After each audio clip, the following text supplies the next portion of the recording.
Hello, you wonderful people, and welcome to another episode of Not Too Comic Book. This mega show where we talk about TV shows that are adaptations of comic books. For today's episode, I'm going to talk about Sweet Combat, Season 1, Episode 10. A lot of really interesting things went down in this episode, so let's break it down. So we're picking up where the last episode left off. Now it's a situation of right, Tien's getting all the training, so they end up setting up Hal for some training of his own, and he has to go up against Yanan, but before he can even do anything, he fumbles. I don't know if that's kind of implying that was already set up to be like, oh, he was sick that far in advance in the episode, or is it just him stumbling and looking horrible and horrendous? But yeah, apparently they were kind of running him pretty ragged, so when all three of them were making their way to the car wash,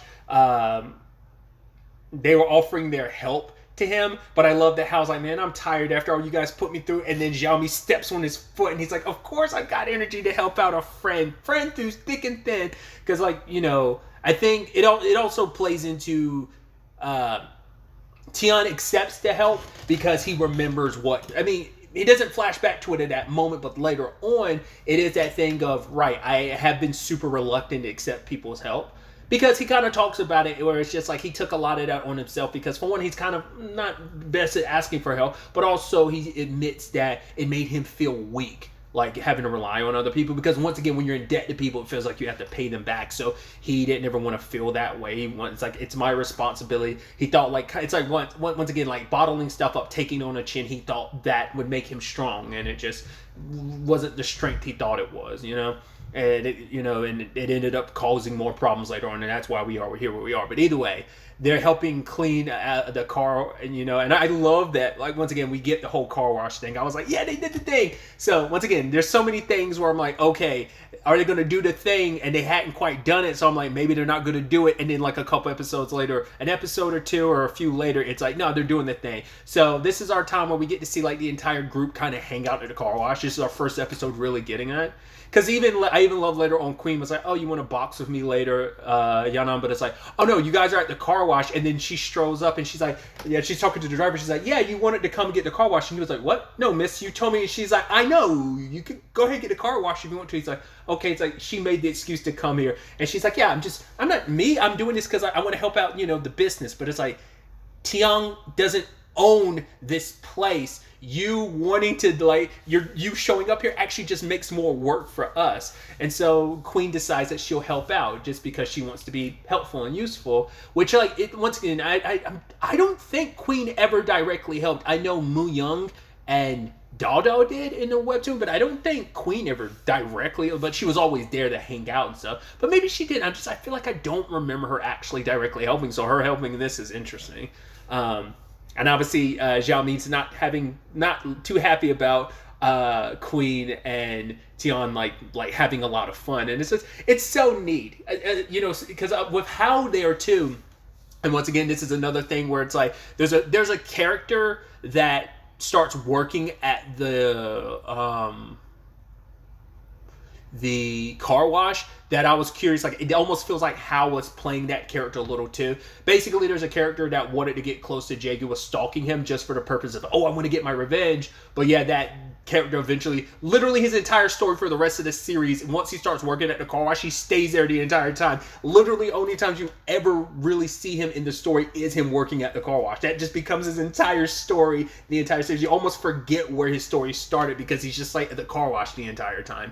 But yeah, like the reason why I'm saying I wonder if it's a thing where I'm getting ahead of myself. This particular character doesn't pop up until after the competition, and it's not until after the tournament he pops in and starts working at the car wash. So since we haven't even gotten to the tournament yet, it makes me wonder, will that character actually pop up, or is it just going to be a thing of how kind of fills that void to some extent? It is kind of nice because it, like I said, it's just like all of them together, even Hal being there kind of is reminiscent of that character from the webtoon. And so once again, I apologize. Like a lot of the other characters from the webtoon, I'm terrible when it comes to their names.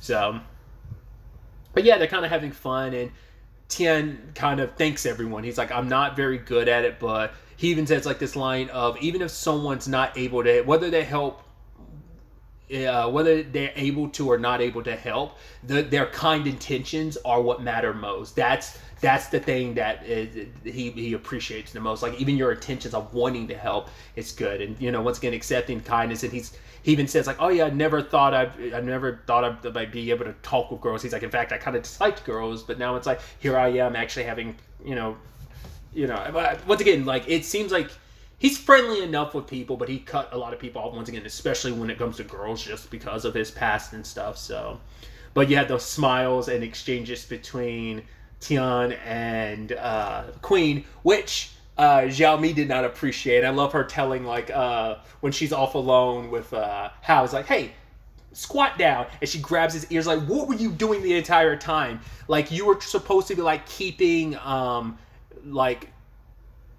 were over there having fun with Queen when you should have actually been helping me like get closer to Tian. It's like, yeah, but your whole like, oh, chase me Tian thing didn't work either. So she's just like so upset with him. It's like, you idiot, you're not doing your part in all of this, because like we're supposed to be, this was a review session to review your terrible performance of me getting closer to Tian. Poor guy too, because he starts getting sick afterwards. And I love how that whole sequence works out, because there's even this bit where she's talking to Yanan, and because obviously the dance thing comes up, we'll circle back to that in a second, and like Tian doesn't want to go, and then like Yanan's like, yeah, like why would we go? Like it's about fighting, like who wants to do stupid stuff like dancing? And she wants to kind of hang out with Queen, and it's like, oh yeah, what are you doing tomorrow? And she's like, what about Ming Tian? It's like which I love I always appreciate the translation thing of, oh, it's a pun because his name means tomorrow, and so she mistook it, but like, wait, what about Ming Tian? It's like, I said tomorrow, and like Queen was almost embarrassed, like, oh yeah, it's like no matter what you say, you got him on your mind, and like Yanan's not stupid, I know like what's going on here, you're just the one that won't acknowledge it. So she ends up going off to Tian to like do the request thing, and she's trying to make it seem like, oh my god, Tian, like what a coincidence, we bump into each other, even though she was literally hiding behind a tree waiting for him to cross paths with her. But it's like, yeah, the request thing that Chanhua had brought up a few episodes back. And it's like, yeah, it's like, oh yeah, like I'm supposed to teach the kids at the Taekwondo class, like, you should be my assistant. And then I love how almost ruined it by like, no, I'll be your assistant, I was your perfect assistant before. And she's almost like, you were? Oh, right. Yeah, I kind of remember. And I love that, like, Hal's like, no, let me be your assistant. Like, Tian can't do it. But in that moment, Tian's like, no, I could do it. I should go. The fact is, it is my brother and sister's class that she's going towards. And it's because normally Tian would have probably refused, but he's remembering the conversation with Queen. Once again, she doesn't know it's him in the rabbit suit, but, right, she wants to help out and, like, do something for him so that he will, like, not feel like he has to repay her. So he's using this opportunity, especially because it's like, right, this is based on that request, so yeah, I'll do that. So it was a really sweet thing, because I believe this is, yes, after, because like after the car wash thing, he was happy and he was going home and he's smiling about all that time they spent together, but then he starts remembering like, right, Queen doesn't like me. She was like, right, don't get it twisted, this isn't because I like you or anything like that, don't even think like that. And then also her conversation with Yanan that he overheard, like, right, she doesn't like me, there's nothing to like about me. He's like, yeah, I almost let myself forget that for a moment. It's like, oh, it's like, once again, one step forward, two steps back, not just with Tian but also Queen as well. But obviously, kind of like to their benefit, and you kind of feel bad for him, but Hao is sick, so they kind of were able to use that as a perfect excuse for him not to show up because he'll make the kids sick. But it's like, yeah, like that, like Queen was orchestrated this on purpose, and you were about to tank it, on both sides for both Tian and Queen, because they both kind of needed this for the other person. So it's just, it is interesting how that plays out, how like the person, that kind of triangle situation of him liking Queen, but Queen not even registering that, just like Queen likes Tian but doesn't even register that he likes her, and Tian likes her but he doesn't even recognize that she likes him, so it's kind of funny how that situation works out in that regard. Really quickly, I want to circle over to the whole Guanyan situation. Obviously, Zhao Feng feels bad about how everything went down last episode, so they're not really talking. They're in kind of an odd spot, but once again, it's like she had her reasons to, like, it's just, I think she's kind of realizing, like, I should have handled that a little differently. Like, I wasn't really coming at this from the perspective of, like, oh, what was best for the club. I was doing that just to kind of throw shade in Guanyan's face because of him around, because of my I was in my feels about him being around Yanan, and I didn't appreciate that. And I think she's kind of recognizing that now. But anyway, Yi Chen shows up, like, with some of the other people from the club, and they're like, oh, because they heard about the dance, which I need to circle back to. I will in a second. But either way, he ends up leaving, but then Guanyan's like, right, like, you're going to be paired up against Tien in the fight. Are you going to be ready in the tournament? He's like, dude, I've already dealt with that guy. And it's like, you know, but, like, Guanyan's coming from the perspective of, yeah, you need to be careful. And I'm curious to see if they play into that, like, directly like they did in the webtoon. We'll see. Especially with Guanyan, like, how he handles that. Like, specifically in relation to, like, Yi Chen's, like, reluctance to even, like, view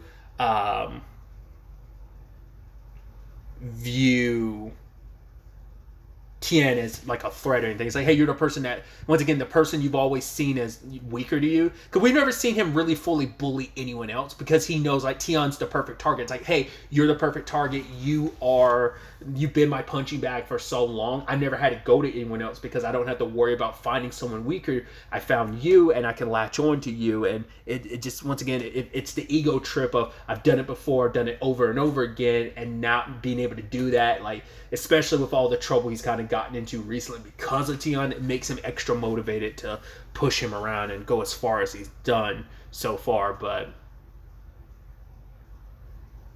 I forgot what it was exactly, but Zhao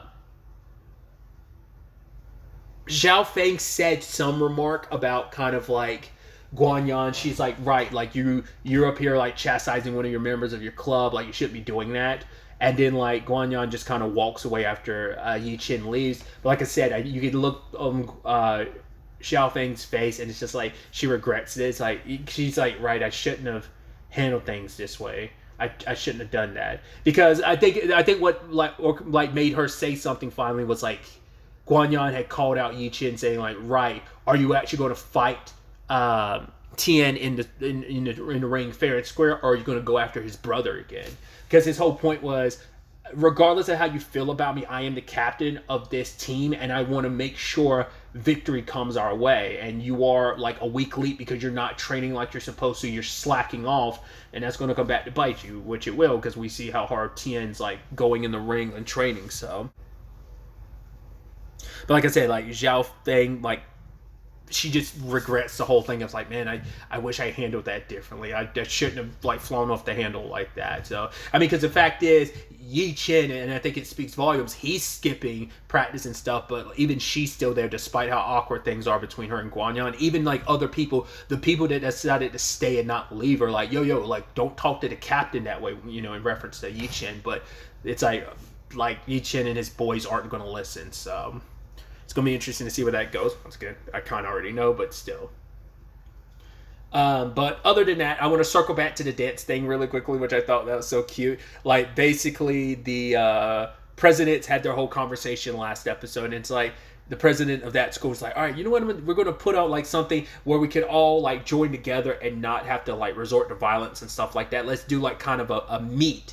And the director sends out a mass message to everyone, and everyone basically got locked and loaded and ready for war. They're like, oh, let's go, we're about to fight that other school, let's go to war. But it's like, no, the director's like, you idiot, the president was like, you idiot, you didn't even let me finish. Because it's not about, like, you know, oh, we're doing it Taekwondo or boxing or MMA. It's like, no, what we're doing is finding a peaceful, like, fighting necessary means of clearing up our conflict. And it's like, yeah, it's a dance meet, and that's where the whole thing of the dance comes into play. So, but anyway, circling back to Tian and Queen's situation of teaching the kids, it's actually really adorable and nice. Once again, the kids, like, clamoring to her, and, you know, it's like, oh, let's practice some Taekwondo moves of breaking boards, and everyone's doing their thing and breaking the boards and even getting them signed by Queen. It's really, really adorable.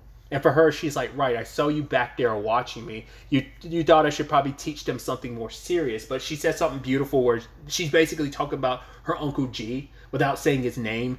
She's like, gave me this perspective on things. It's like, you can't really devote yourself wholeheartedly to something until you love it first. And so she made it kind of fun for them, because if they're having fun, eventually they'll fall in love with it, and you can continue down that path. You'll always stay the course if you start off with love and passion for something. And that's what she wanted those kids to have for this moment of like, yeah, like if Taekwondo is something they want to take seriously, even like very serious later on, it needs to start here with fun and passion and love, you know?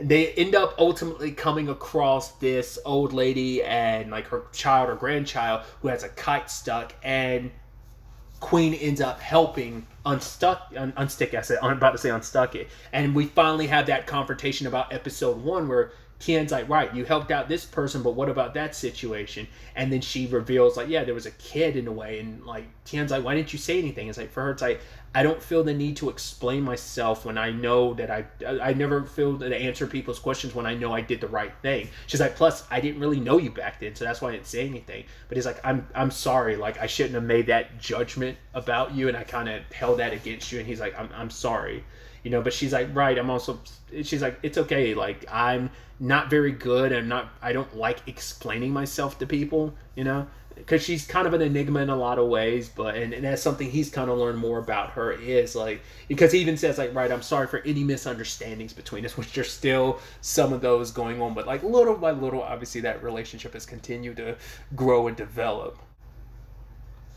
You had the whole situation where Hao's fever keeps getting worse, and I love that Zhao Mi stopped by. I was like, oh, that's so interesting. I would thought you'd be around Tian, but it's like, oh, she's around him to bring him food. And it's like, did you make this for me specifically? She's like, of course not. I basically gave you the leftovers of after I made a meal for Tian. It's like, well, it makes a lot of sense. But he's feeling better, and it's like, right, we need to use this as an opportunity, because like now Queen and Tian are training, and if they spend too much time together, that could be an issue. So she takes him to go shopping, but she's not shopping for him. It's like, we're shopping for Tian, because she's like, oh my god, like oh, you're a little thicker than him, because Tian's got like the perfect body proportions and stuff like that, but it's close enough that whatever I put on you, I have a rough idea of what it's going to fit on Tian, how it's going to fit on Tian.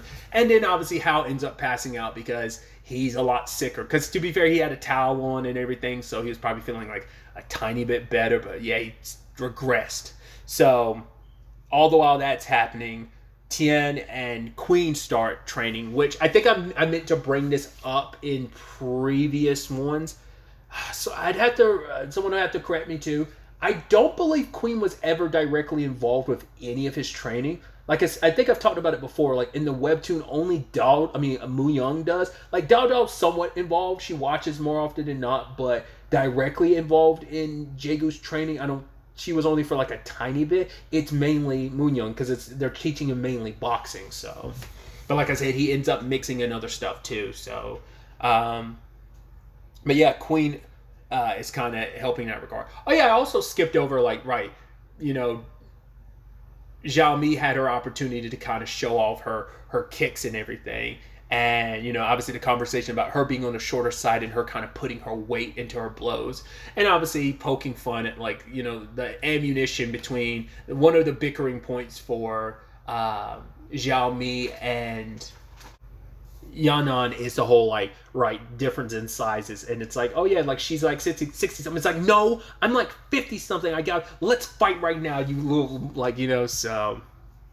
But Tien shows off that he's got pretty good form with kicks. So that's the thing. That's what I was talking about last episode. I knew he was still training with his dad, even though he wasn't a kid anymore. But I was like, right, that was kicks. So he probably trained in Taekwondo when he was older. But boxing itself, he probably hadn't trained in since being an actual kid. So they're like, right, they were surprised by his form and everything. It's like, yeah, I think that was, obviously that's a lot, like there's a lesser gap between that training with his legs versus like actual boxing. Like I said, I don't think he's really practiced that since he was maybe a kid. But yeah, then Queen and him are training in the ring, and I love Hal's there like, no, train me too, Queen. And he comes up and wearing a coat, earmuffs and everything, and they're like, aren't you sick? He's like, no, I'm fine, I'm good. And I love that he's kind of doing like a winking thing, and Zhao Mi kind of, I think she took that as a sign of like, oh, you're here on purpose, and wink, wink, this is part of our plan. But then all of a sudden, he catches a massive fever and he passes out again. Like, he literally starts blushing heavily and burning up. So yeah, he passes out, and they kind of have to like wrap him up and make sure he's good. And so Queen and Tian are doing their thing, but at no point during the bout does Tian like try to strike back. To be fair, like, he didn't really do much during like Yan'an, his training with Yan'an, but Queen even says, I purposely left openings for you to strike, but he never took them. And that becomes a conversation of, are you afraid to like throw a punch? And it's like, that is a concern, just like in the situation. Because like, right, he can take a beating. Like, sadly, his circumstances made it so he can take a beating. He has that kind of resilience. Obviously, they built up his stamina to be able to kind of keep going for the 3 minutes of a round. But it's like, the fact is, it never even crossed his mind to actually throw an actual punch, like kind of take the initiative in the fight. And because it's a lot easier for him to take punches than throw one, and it's like, why is that so scary for you? And for him, he thinks back to the fight between his dad and Queen's Uncle Jeed. So it's like, that trauma's there, and he still hasn't really talked to anyone about it.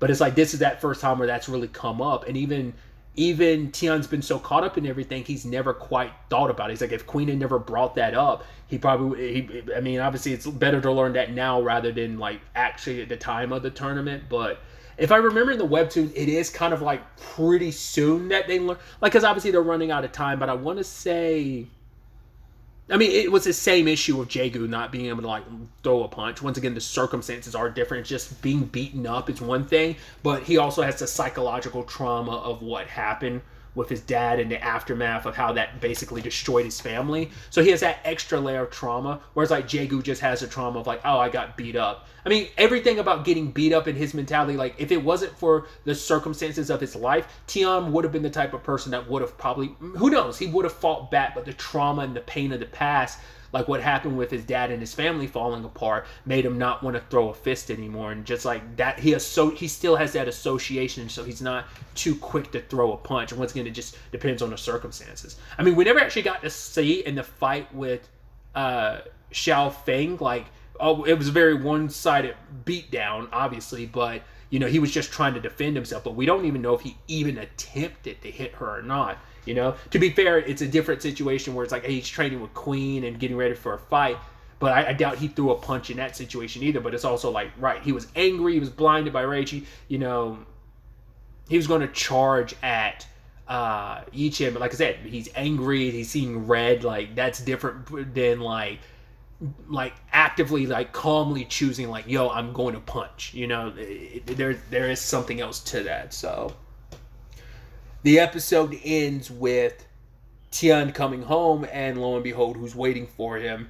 Yi-Chen being like, yeah, I'm here to start some shit. And that's where the episode ends. And I'm sure the next episode is going to pick up with that, and we kind of see the aftermath of what Tian's become. And I think this is going to give him the motivation he needs to start throwing a punch.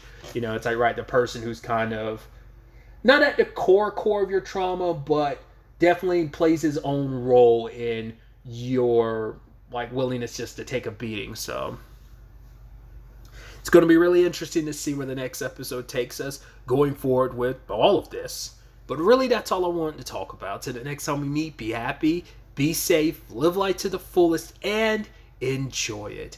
Good day and goodbye.